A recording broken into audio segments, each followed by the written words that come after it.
Alors, à la faveur du cessez-le-feu entre le Liban et Israël, la situation dans le sud du Liban continue de susciter de nombreuses interrogations. Pour aborder ce sujet, nous avons le plaisir d'accueillir au bout du fil Monsieur le conseiller Taïmour Mustafa Kamel. Vous êtes président de l'association égyptienne des juristes francophones. Bonjour. Oui, bonjour. Déjà, comment interprétez-vous l'évolution de la situation dans le sud du Liban depuis l'entrée en vigueur du cessez-le-feu? Je pense que la situation au Liban, quand même, est passée par plusieurs étapes, mais actuellement, on voit quand même comment une attaque israélienne très voulue afin de faire des pressions sur les négociations qui ont eu lieu à New York entre Israël et le Liban. Et je pense que, c'est-à-dire, il y a une menace permanente de la part d'Israël vis-à-vis du Liban. Et la communauté internationale a essayé par une manière ou une autre de faire stopper. Et on voit quand même que les négociations qui ont eu lieu hier soir tard entre le Liban et Israël ont mené à un cessez-le-feu, mais en même temps, il n'y a pas encore de précisions sur les détails. Est-ce que c'est vraiment un cessez-le-feu temporaire? Est-ce que vraiment il y a un arrêt total des hostilités?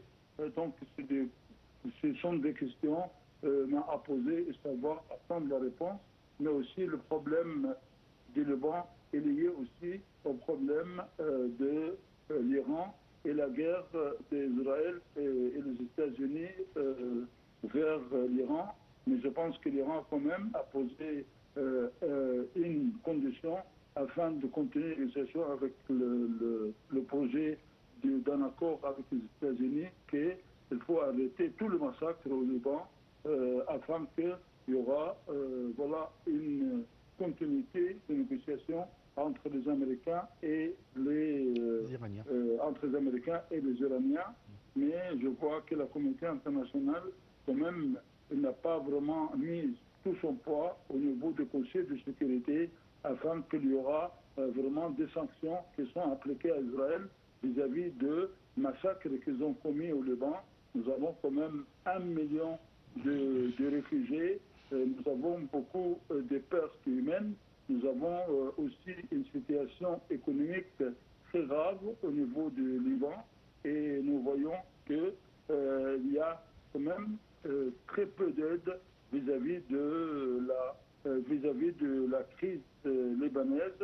Bon, bien sûr, il y a une ouverture de la part des Américains maintenant, afin de quand même peut-être mettre un peu plus de moyens à l'armée libanaise et aussi peut-être qu'ils vont former de l'armée libanaise et donner les moyens nécessaires afin que qu'il s'arrête ce conflit interne de communauté à l'intérieur du Liban qui vraiment Hezbollah quand même est la main sur l'armée. Mais est-ce que vraiment nous allons arriver à trouver une sortie et je vois de mon côté que la sortie du Liban de sa crise ne peut pas être avoir une stabilité de la région sans un retrait total de la part d'Israël du territoire libanais. En même temps, il faut aussi trouver le moyen nécessaire afin d'indemniser tous les dégâts qui ont été faits par l'armée israélienne.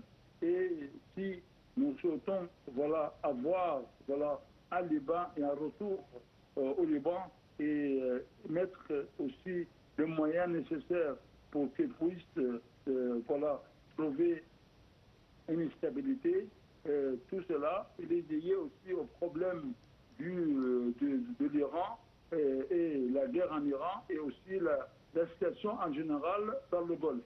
Nous voyons quand même, encore, il n'y a pas encore aucune stabilité, on ne voit pas vraiment clair de quelle façon l'accord entre les Américains et les Iraniens peuvent trouver une solution qui puisse mettre aux Iraniens d'une part, aux pays du Golfe, à avoir une stabilité. Mais je pense qu'il y a un devoir de la part des pays arabes, il y a un devoir de la part des pays du Golfe afin d'avoir une alliance, une nouvelle alliance qui peut faire face d'abord aux pressions américaines. Bien, non, M. Trump maintenant il est en difficulté parce qu'il attend les élections bientôt et il y a beaucoup de pression sur lui. Mais je pense que vraiment les Américains sont sincères à trouver une solution une fois pour toutes dans la région et en même temps trouver aussi une solution vis-à-vis des Iraniens, parce qu'il y aura, ils vont aussi geler les capitaux iraniens qui sont dans les banques américaines. Est-ce que vraiment il y aura une sincérité de la part des Américains vis-à-vis d'Israël afin de stopper toutes les attaques qu'il fait dans la région, soit en Iran, soit en Syrie, soit au Liban, soit au Yémen. Donc nous sommes dans une attente et en même temps, la communauté internationale doit trouver une solution afin que nous trouvions une vraie stabilité, car la guerre a mené beaucoup de difficultés, pas simplement aux Iraniens, mais aussi aux pays de la région. Et nous voyons aussi cette guerre reflète beaucoup de problèmes sur l'Europe, même aux États-Unis. Oui, c'est très clair. Si je passe à un point très important, quels sont les principaux enjeux stratégiques derrière l'avancée israélienne dans le sud du Liban? Je pense que l'Israël fait une avancée, ou bien elle fait une pénétration terrestre plus profonde qui était faite déjà en 2000, mais retour de nouveau afin qu'il aura une capacité d'observation géographique sur Hezbollah et aussi pour limiter les tirs de roquettes et de drones à courte portée. Nous voyons quand même qu'Israël essaye de manière ou d'une autre d'avoir imposé une zone tampon sécurisée, les frontières nord, pour ne pas attaquer le nord d'Israël. Mais ce problème, il est quand même lié à s'il y aura vraiment un accord définitif entre le Liban et Israël pour un retrait total. Bon, la France l'a essayé de manière ou d'une autre au niveau du Conseil de sécurité pour arrêter les violations flagrantes du droit international qui étaient commises par Israël et en même temps les violations de l'arrangement qui était fait selon la résolution 1701. Mais je pense que le contrôle d'Israël, Israël quand même, il a beaucoup d'ambition du grand Israël.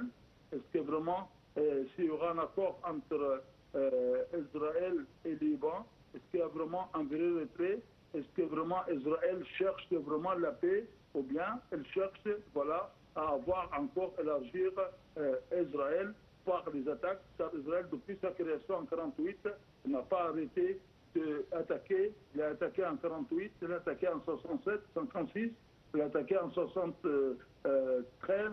Donc, je pense qu'Israël n'a pas de limites, mais je crois qu'il est de devoir des Libanais d'avoir vraiment un consensus autour de tout le courant politique afin qu'il y aura une unité et en même temps une entente avec Hezbollah et pour que le gouvernement libanais aura sa souveraineté sur le territoire libanais.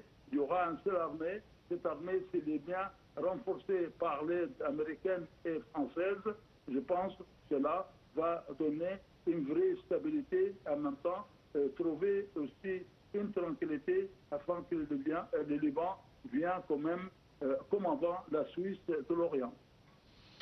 Parfait, nous avons une minute pour une dernière question, monsieur le conseiller. Alors, quelles sont les conséquences du déplacement ou de l'impossibilité de retour des habitants dans leur village? Je parle du sud du Liban, bien sûr. Je pense que tout cela dépend de la négociation entre les Israéliens et les Libanais. Et en même temps, tout cela ne peut pas être réglé que par un retrait total de la part d'Israël de tout le territoire libanais. Donc, je ne vois pas qu'il y ait un retour, car quand même, les gens, comment ils sont dans la rue actuellement, est-ce que cette communauté internationale va rester encore tourner le dos et ne pas mettre Israël et appliquer des sanctions afin quand même qu'il y aura un vrai retrait total. Bon, les villages, les gens, ils ont détruit déjà une de ces 70 villages, il y a moins plus de 10 à 15 villages qui étaient détruits. Est-ce que maintenant, vraiment, la communauté internationale est consciente de cette situation, ou bien on va faire comme Gaza et on va détruire quand même tout le territoire palestinien. Oui, c'est clair, monsieur le conseiller. C'est clair. Je vous remercie beaucoup, monsieur le conseiller Taïmour Mustafa Kam. Je rappelle que vous êtes président de l'association égyptienne des juristes francophones. On se retrouve dans quelques instants.